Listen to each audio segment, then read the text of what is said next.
Hello, fellow foodies, and welcome back. This is Dr. Cassandra Quave, and you're listening to Foodie Pharmacology, the science podcast for the food curious.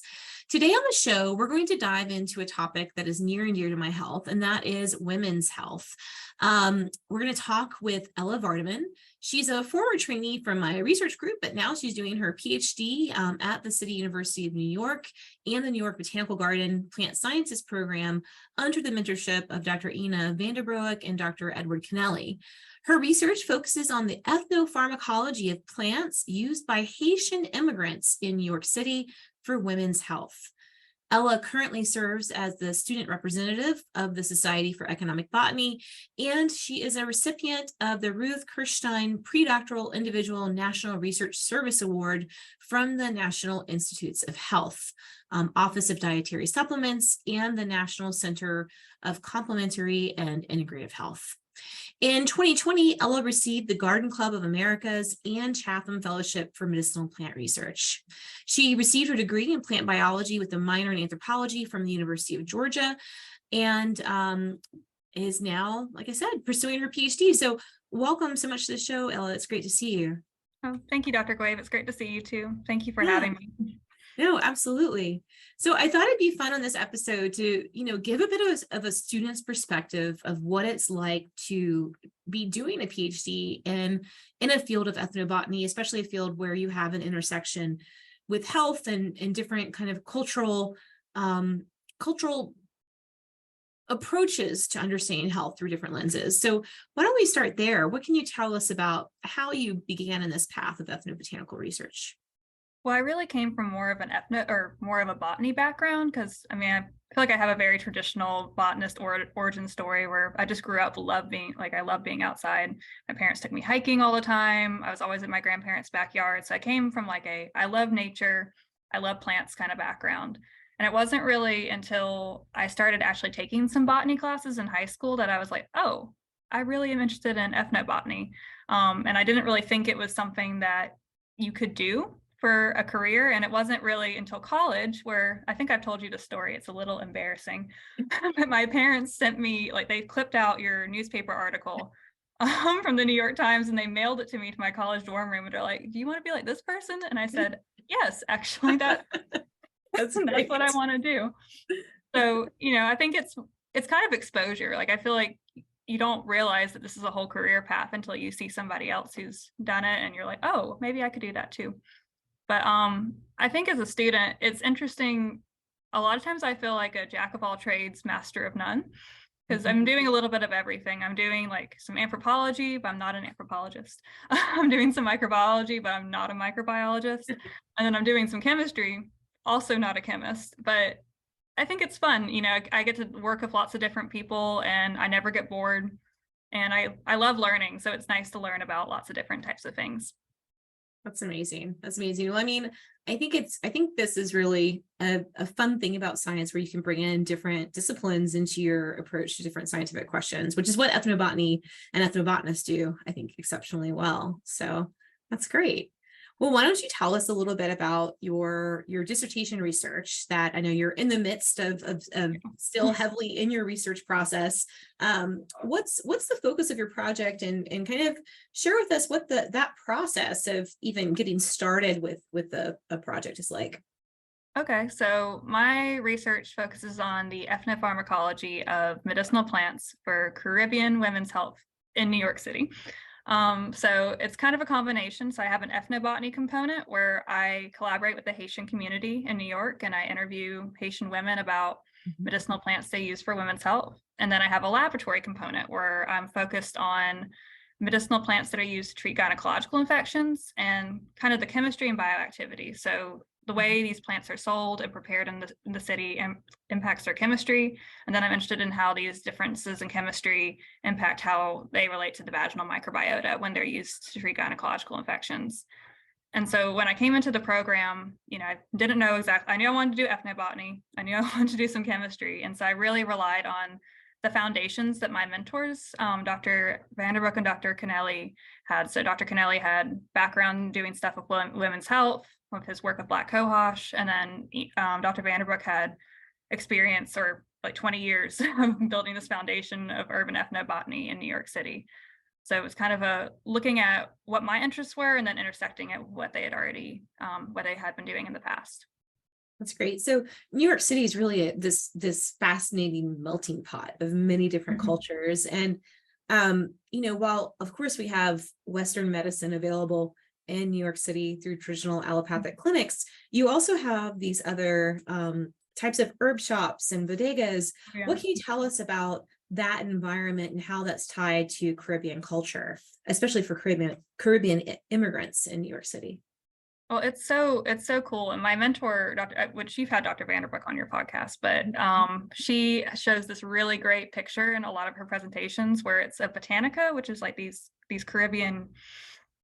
They're not just herb shops; they're spiritual centers. They're everything. They're such a big part of the community, and it's like right next door to a urgent care clinic, and it's really like there's two parallel systems going on all the time, and it's so crazy because I think people just don't think that well, actually, I know that people don't think that people use plants in the city, but there's a huge network of ways to get plants from the Caribbean up here. Mhm. When I worked with the Haitian community, they were very specific. They're like, I only use plants directly from Haiti. They're brought by friends and family and are sold in the stores up here. So there's a whole network. That's amazing. So take us through one of these shops. Like, let's say that we're opening the door. What might we expect to see as we walk in and look around the different aisles and shelves? Well, I kind of put botanicas into two different categories, at least from me going out and trying to buy the plants I work with in lab and botanicas. So there's definitely I call them the candles and oils botanica. You're not going to see so many plants in those kind of botanicas. But the botanicas that sell plants, you're looking at freezers full of plant material. You still have candles and oils, but then, there might be a basement area where they have like file cabinets of dry plants. That's really common, at least with the Haitian botanicas. The file cabinets of plants, and they're all in plastic bags, sometimes dry, sometimes fresh. That's cool. And so, how do you go about starting or interviewing people about their plant uses? Do you work with the botanicas, or is there kind of a social network within the community that you connect with? And how do you get started with these interviews? Yeah. I actually had a really hard time getting started with my interviews because I think I know you know this, but you feel like the world's most annoying person, because you're like, I was walking around Flatbush, Brooklyn, which is Little Haiti, talking to random people on the street, talking to people, business owners, talking to community organizations. And you feel annoying. If I came up to myself on the street, I wouldn't talk. But you have to kind of, pretend you're not annoying. And I just had a really hard time making connections in the community. And I also, while I was out doing all that footwork, I was trying to get in touch with lots of different organizations and academics and people I thought that could help me. And they all told me I was crazy. They were like, people are not using plants in New York. What are you doing? You need to change your thesis. I had somebody ask me how far along I was, and they were like, oh, I don't know if you're going to finish. Oh no. But it really just took meeting the right person. Like my first interview, I had been walking around all day. It was really hot. I was feeling really discouraged. And I walked into this community center, Haitian Americans United for Progress, which is a really, really great organization in New York. They do so much for the Haitian community. And I came in and I talked to the person at the front desk, and I got kind of the same response I normally get, like, oh, well, there's no one here today, but if you come back, you can give me your email or your phone number. And I turned around and somebody was standing behind me, and they said, I want to do it. You can interview me. Oh, that's great. Yeah. And then after I interviewed her, everybody else was like, oh, well, that was easy. Her too. And the first person I interviewed, she ended up helping me. She was my translator for a lot of my interviews. So Oh, that's we worked amazing. together. Yeah. So here's the big question. Are people using plants as medicine among the Haitian immigrant population in New York City? Oh, absolutely. So Okay. yeah, I interviewed 100 people, Wow. 100 Haitian women, and 97 people, so 97 out of 100, 97% said, I was using plants when I was living in Haiti. And then that number dropped a little bit when I asked, like, okay, are you using plants here? It was like 83%, but it was more Oh, like, very high, yeah, it's still 83%. really high, but it was more like, oh, I just got here a few months ago. I just don't know where to get plants yet. So Mm. that was it was incredible how much people are using plant. At least, I mean, I know for women's health, I know it's even broader than that, and so there's a lot to explore there. But no, it was really, I had these like screener questions, before I would ask people before I do my survey, where I confirm if they're 18 years old or older, and I stopped asking people if they knew about medicinal plants because it just wasn't necessary. I could anybody, I did a lot of my interviews at that community center. Anybody who walked in, I could say, hey, can I interview you? And they would know. That's great. So what are some good examples of like common medicinal plants that a lot of people that you interviewed use? Like what are some of the more common ones? Definitely a lot of foods, which is what Dr. Vanderbrook has seen, which I feel like is very appropriate for this podcast. But yes. But that's definitely what my mentor has seen with her work with the Dominican community, the Jamaican community, Puerto Rican community. People are using foods as medicines for women's health. So people were using cloves and like pigeon pea, which is common in the Caribbean to eat, as well as coconut and avocado. But I think one of the biggest things was there was, especially with diseases like cancer or just or more just being preventative, I guess, preventative health, take things that you would take every day. People were really big about oh, you just need to eat a lot of greens. Oh, you just need to eat right. And that was a lot of the answers I got in my interviews, was just oh, if you eat right and you take care of yourself, you're going to be healthy. That's great. So with these food plants, I mean, but this is different than a typical food use, right? So let's take, for example, cloves. They're not just using cloves as a regular seasoning, or how are they using it as a medicine? So it's a combination. So definitely cloves are big in Haitian cuisine, but then people were soaking it in water and using it to treat vaginal infections. People were just bathing themselves in cloves. Steaming for after birth. That was another use for cloves. So it's something that it's something that you eat, but it's also what I found with a lot of Haitian plants is something that you use for your entire body. Wow, nice. So when I think about medicinal plants for women's health, I'm thinking of a few different areas, at least I've heard about in my own interviews. Again, my stuff's been more focused on infectious and inflammatory skin disease, but I've heard of plants used to regulate fertility, plants to take after childbirth to bring on the milk as a galactagogue, or plants to help postpartum recovery after childbirth, or plants for painful menstruation, plants for menopause, plants for vaginal infections. Are these kind of around the same types of things that you were finding as well? Or are there other categories that I'm missing here? Oh no, it's like you read my questionnaire list. Yeah. Yeah, that's where what I did was I had a list of women's health conditions, and then I read them off, and people would say if they knew any remedies for each one, and it's like you read my questionnaire. Okay. There you go. Yeah. That's great. So what have been some of the most, I guess, memorable stories during this work that you've been doing, or kind of things that stuck out to you as interesting? I can think of a couple. I mean, that first interview was one, but there was one, it was a Saturday, and I set up doing these interviews at a church. There was a church event going on, and I got there really early and started talking to some of the women who were setting up the church event. And these were really long interviews. I had one woman, we talked for 2.5 hours. Wow. It was long. So there was a point where they were kind of we need to speed this up a little bit because we had this church event going on. Can you start doing 2 at a time? And I was like, yeah, I guess I can do 2 at a time. That's fine.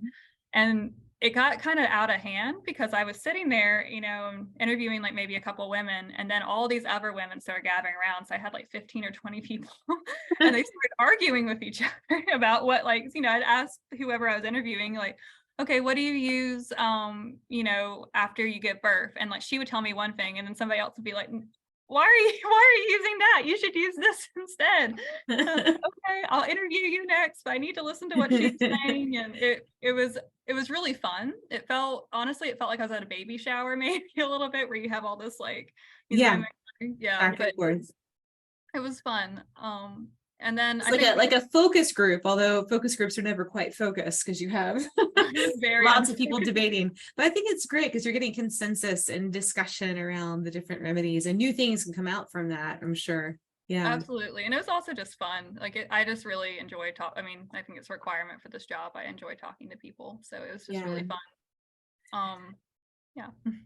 So, okay, so as someone also doing kind of ethnopharmacology of trying to understand how these herbs work from a basis of science, Mhm. how do you even go about that process? Because you're interviewing people, you're documenting, okay, they're using cloves as a bath, or they're using other remedies to treat infections or to treat mastitis or to bring in the milk.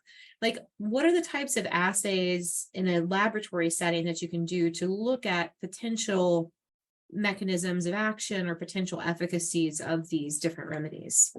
So some of the assays that I've done for my PhD, so I've done very traditional minimal inhibitory concentration assays where I just, have a serial dilution of these plant extracts, either in methanol or how they're traditionally prepared in water. And then I test against, I'm looking at beneficial bacteria that make up the vaginal microbiota. So bacteria that you would hope that the extracts are not interfering with, because it could lead to increased likelihood of disease. And then I'm also testing against a pathogenic bacteria, Garnella vaginalis, which causes bacterial vaginosis.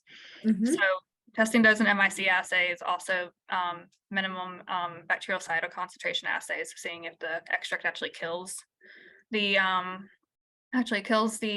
bacteria. And then I've done some biofilm assays to see how these plants or some of the compounds in these plants are interacting with Garnella biofilm. And then I've also done some co-culture assays recently. That's like what I've been working on for the past 8 months.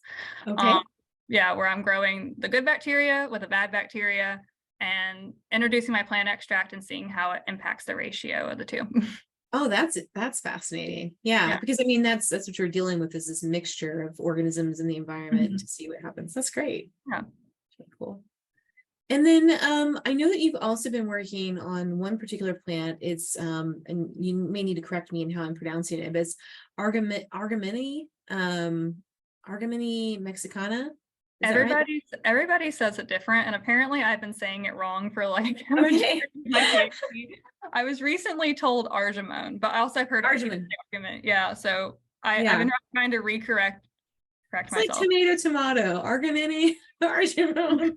Well, I had a mentor in undergrad. She said, it's Latin, so if you just say it confidently enough, it's fine. That's great. Yeah. So tell me about this plant. What does it look like and what is it used for traditionally? So it's in the poppy family. Its common name is prickly poppy, and it really deserves that name. I was cutting some up yesterday, and I completely ripped up my arms. Oh no. It's really, really prickly. Has a really pretty little yellow flower, and it's used by the Dominican community for vaginal infections. So not the Haitian community, is what I've learned, because Oh, interesting. yeah. So kind of a background story. So I started my PhD like August 2019, and then the pandemic happened. So I couldn't do my interviews for a really long time. And I had to figure out how to keep making progress on my PhD while this pandemic was going on. So I used my mentor's data with the Dominican community, and then also what was known about plants in the Haitian literature to hypothesize plants that I could look at in the lab while I was waiting to do my survey. So I had like a list of 10 plants that I was going to look at in the lab and see if they had any bioactivity that we thought were going to be used in the Haitian community. So I ended up focusing in on argemone because it did have some activity in the lab. But then when I actually went out and did my survey, the Haitians do not use it at all. I actually asked some people specifically, like, do you use this plant? I showed them a picture and they're like, no, it's too prickly. Why would we do that? That's great. Yeah, but I think it shows the importance of doing field work though, because we had these hypotheses, from the literature and from Yeah. our previous data. And when I get out and talk to people, they're like, are you crazy? I've never used that. Well, I think that also shows, like, even when people have access to the same types of plants in a certain environment, that, culture really does dictate, Oh, absolutely. what species are used and how they're used and how important they are to that Absolutely. culture Yeah. and community. That's exciting. Very cool. Um, well, I guess, where is this work taking you next? So you're in the process, you've completed these 100 interviews. Mhm. You're in the process of doing these lab studies. Like, what do you hope to learn, and like, how will you return this information to the public at large and maybe also the Haitian community?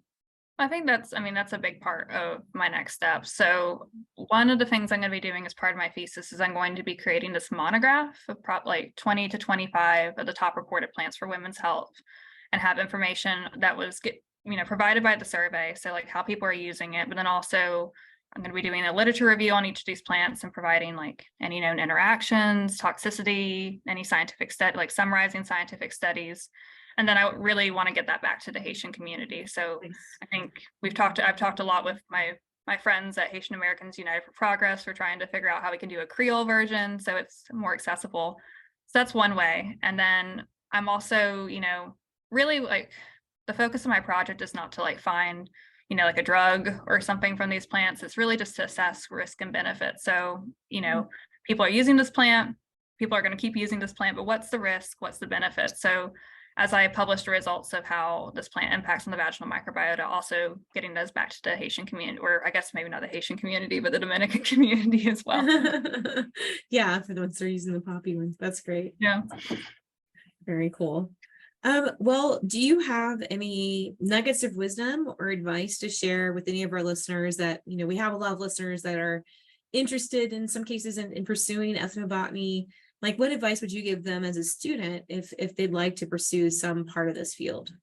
I think just getting involved in research. I've been reflecting on this a lot recently because I work with a lot of undergraduates in our lab, and I had so many opportunities as an undergraduate to get research experience. At UGA, I had great mentors. I had you as a mentor for a summer. Like it's really important to kind of dip your toes in the water and see if you like it and see what you're interested in. Because, I did some research projects in undergrad that were like way different than what I do now, but I still learned a lot.